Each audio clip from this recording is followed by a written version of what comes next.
नमस्कार, मैं यश तिवारी आप सभी का बहुत बहुत स्वागत करता हूं प्रोफेशनल एस्ट्रोलॉजी पर। जैसा कि आप सभी दर्शक जानते हैं, आज बुधवार का दिन है और आज मैं आप सभी के सम्मुख उपस्थित हुआ हूं दी एस्ट्रोलॉजी शो के एपिसोड नंबर 83 को लेकर। दी एस्ट्रोलॉजी शो में मैं आप सभी दर्शकों के द्वारा पूछे गए प्रश्नों के जवाब देता हूं। वो प्रश्न ज्योतिष से संबंधित हो सकते हैं, आपकी जन्म कुंडली की प्लैनेटरी पोजीशन से संबंधित हो सकते हैं, किसी भी तरह का ज्योतिषीय उपाय या कोई भी प्रश्न जो कि आपके मन में हमारी इस ऑकल्ट साइंस की फील्ड से, ज्योतिष की फील्ड से संबंधित उत्पन्न होता है, उन प्रश्नों के जवाब आप मुझसे इस कार्यक्रम के माध्यम से पा सकते हैं। क्या करना होगा आपको अपने प्रश्नों को पूछने के लिए? इसी वीडियो के कमेंट सेक्शन में जाकर के आप अपने नाम के साथ में अपने एक स्पेसिफिक प्रश्न को दे दीजिए। फिर जैसे ही दी एस्ट्रोलॉजी शो के अन्य एपिसोड्स आते हैं, उन एपिसोड्स में मैं आप सभी दर्शकों के द्वारा पूछे गए प्रश्नों के जवाब को लेकर के उपस्थित हो जाऊंगा। यदि आप इस कार्यक्रम को देखते हैं और इस कार्यक्रम के माध्यम से आपका कुछ भी लाभ होता है तो आप इस वीडियो को लाइक करें, साथ ही साथ इस चैनल को सब्सक्राइब करें ताकि इन फ्यूचर जो भी कंटेंट मेरे द्वारा इस चैनल पर अपलोड किया जाता है उसका नोटिफिकेशन आपको मिलता रहे। यदि इस कार्यक्रम के माध्यम से आपका कुछ भी लाभ होता है तो आप इस वीडियो को ज़्यादा से ज़्यादा लोगों के साथ में शेयर करें ताकि और भी लोगों का लाभ हो और उसका माध्यम आप सभी दर्शक बने। यदि आप जानना चाहते हैं कि आपका वर्ष 2024 कैसा है, आपका आने वाला मंथ कैसा है, देवगुरु बृहस्पति का राशि परिवर्तन एवं विभिन्न ग्रहों का राशि परिवर्तन आपके लग्न एवं आपकी राशि के अनुसार क्या फल को लेकर के आ रहा है, तो इस वीडियो के डिस्क्रिप्शन बॉक्स में जाकर के जो 2 प्लेलिस्ट का लिंक दिया हुआ है उन्हें अवश्य ही चेक कर लीजिएगा। साथ ही साथ क्या उपाय आपको करने चाहिए, इन विषय में भी चर्चा उन वीडियोज में की जा चुकी है।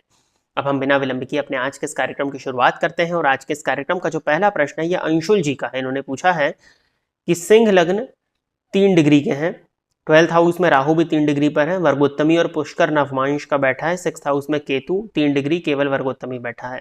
वर्तमान में राहु महादशा में केतु की अंतर्दशा 6 दिन पहले। कितने और नहीं या चाहिए पहनना लाजवर्त? अच्छा, इन्होंने पूछा है कि लाजवर्त पहनना चाहिए किस हाथ में। बहुत सारी चीज़ें इन्होंने लिखी है, मून सन की प्लेसमेंट उसकी ज़रूरत नहीं है। आपका प्रश्न लाजवर्त का है तो जी राहु की महादशा यदि आपको चल रही है तो राहु की महादशा में बुद्ध्याविहीन मति विभ्रम सर्व शून्यम वाली स्थिति बनती है। बुद्धि आपकी भ्रमित रहती है, मति आपकी भ्रम होती है, तो इसमें क्रिस्टल होता है लाजवर्त, एक लेपिस लजूली, ये आपको धारण करना चाहिए। लेफ्ट हैंड की मिडिल फिंगर में आप धारण करें इसको और 8 कैरेट से ऊपर का आपको धारण करना चाहिए ताकि राहु से संबंधित जो बुरे परिणाम है उनमें कमी आ सके। और राहु की महादशा में केतु का अंतर बहुत अच्छा नहीं होता, तो एक बार प्रॉपरली अपनी जन्म कुंडली का अध्ययन करा लीजिएगा। और भी अगर कुछ उपाय की आवश्यकता होती है तो यहाँ पर कर रहे होंगे, क्योंकि राहु और केतु की जो प्लेसमेंट और पोजीशन आप बता रहे हैं वो आपकी कुंडली के अकॉर्डिंग ठीक बनती नहीं है। ये भयंकरतम मानसिक अशांति, कष्ट, व्याधि, परेशानी, बेचैनी देने वाली दिखाई पड़ रही है। प्रश्न जो आपका था, हाँ लाजवर्त आप धारण कर लीजिए।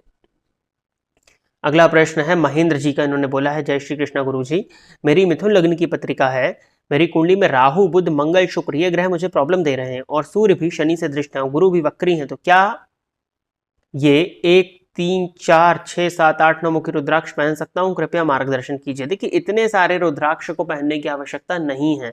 और सबसे पहली चीज तो ये आपको किसने कह दिया कि इतने सारे प्लैनेट्स आपको प्रॉब्लम दे रहे हैं? देखिए, कभी भी इतने सारे प्लैनेट्स आपको प्रॉब्लम नहीं दे सकते हैं।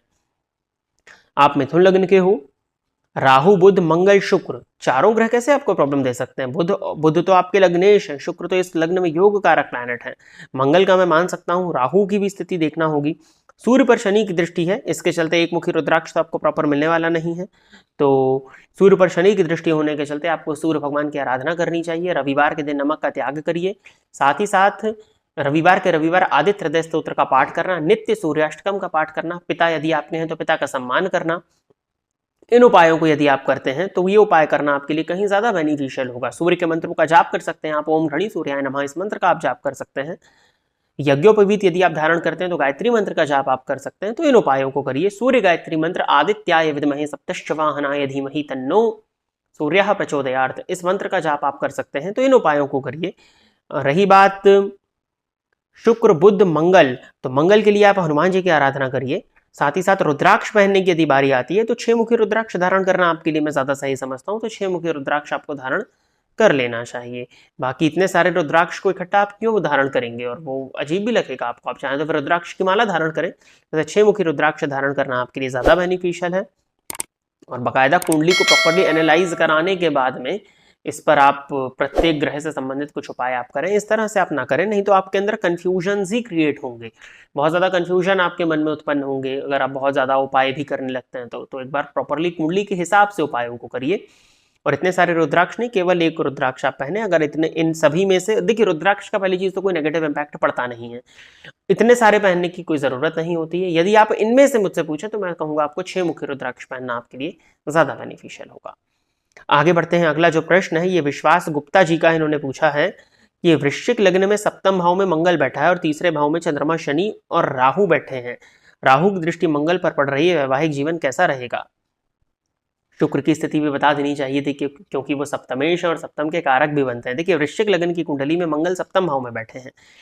अब सप्तम भावस्थ मंगल होने के चलते कहीं ना कहीं आपका जीवन साथी का स्वभाव भी क्रोधी होगा और आपका स्वभाव भी क्रोधी है। बहुत जल्दी चिड़चिड़ा जाना, थोड़ा सा भी मन के विरुद्ध बातें हुई तो आपका टोटली जो टेम्परामेंट है वो बहुत ज़्यादा हाई हो जाता है, क्योंकि मंगल की दृष्टि लग्न पर पड़ रही है, मंगल स्थिर राशि में बैठे हैं। तृतीय भाव में चंद्रमा शनि की युति है, राहु भी वहीं बैठे हैं, तो फलस्वरूप आप मानसिक रूप से अशांत भी रहते हैं और आपको आपके भाग्य का साथ भी बहुत धीमा मिलता है। अब भाग्य का साथ धीमा मिल रहा है और कहीं ना कहीं इम्पेशेंसी आपके व्यक्तित्व में है, तो आपके व्यक्तित्व में ही चिड़चिड़ाहट और झंझलाहट है। तो अब कुछ भी स्थिति रहे, जब ये दो चीजें हैं तो आप कितना भी सब कुछ अच्छा भी क्यों ना हो जाए, आपका दाम्पत्य जीवन इस स्वभाव की वजह से आपके दाम्पत्य में कलह तो बनी ही रहेगी। चतुर्थ भाव का स्वामी भी राहु से होता है, तो एक ग्रह कलह को तो प्रदर्शित कर ही रहा है। आपकी वाणी की कड़वाहट भी साफ प्रदर्शित हो रही है, तो थोड़ा सा तो आपको अपने व्यक्तित्व पर ही काम करना होगा। वैवाहिक जीवन की स्थिति बहुत अच्छी तो नहीं दिखती, क्योंकि सप्तम भावस्थ मंगल पर राहु की दृष्टि का पड़ना, यदि अन्य जन्म कुंडलियों की स्थिति खराब हो, जैसे शुक्र इत्यादि ठीक ना हो, किसी शुभ ग्रह का संबंध सप्तम भाव से ना हो, तो अलगाव की स्थिति भी बन सकती है। लेकिन हम चर्चा वृश्चिक लग्न की कर रहे हैं, जहां लग्नेश ही सप्तम भाव से संबंध बनाए हुए हैं, तो मैं अलगाव की बात नहीं करूंगा, परंतु ये बहुत सुखद दाम्पत्य को प्रदर्शित नहीं करता है। तो बाकायदा कुंडली मिलान करके विवाह करिए और जो नेगेटिव पॉइंट्स मैंने आपको गिनवाए हैं उनको सबसाइड करने का प्रयास करिए और चंद्रमा के थोड़े से उपाय करिए, ताकि आपका टेम्परामेंट जो है वो कुछ हद तक कम हो सके। जो हाई टेम्परामेंट है उसको लो करिए, एग्रेशन को थोड़ा सा कम करिए, अपनी ऊर्जा को दूसरी जगह पर लगाइए। वृश्चिक लग्न है, जल तत्व का लग्न है, अर्ध जल तत्वीय लग्न है, एक तरह से रिसर्च में, अष्टम भाव की राशि है ना, थोड़ा सा रिसर्च में, थोड़ा सा खोज में आप अपने मन को लगाइए। बहुत ज्यादा समाज से मिलना जुलना जुड़ना भी आपके लिए ठीक नहीं होगा।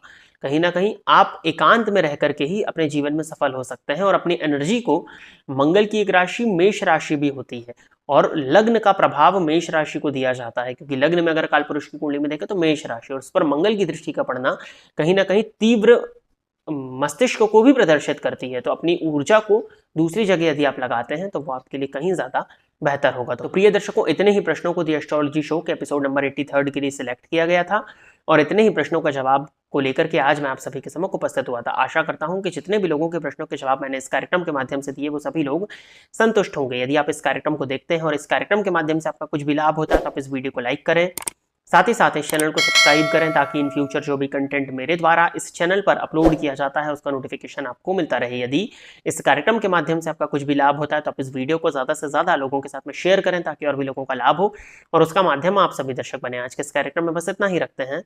नमस्कार।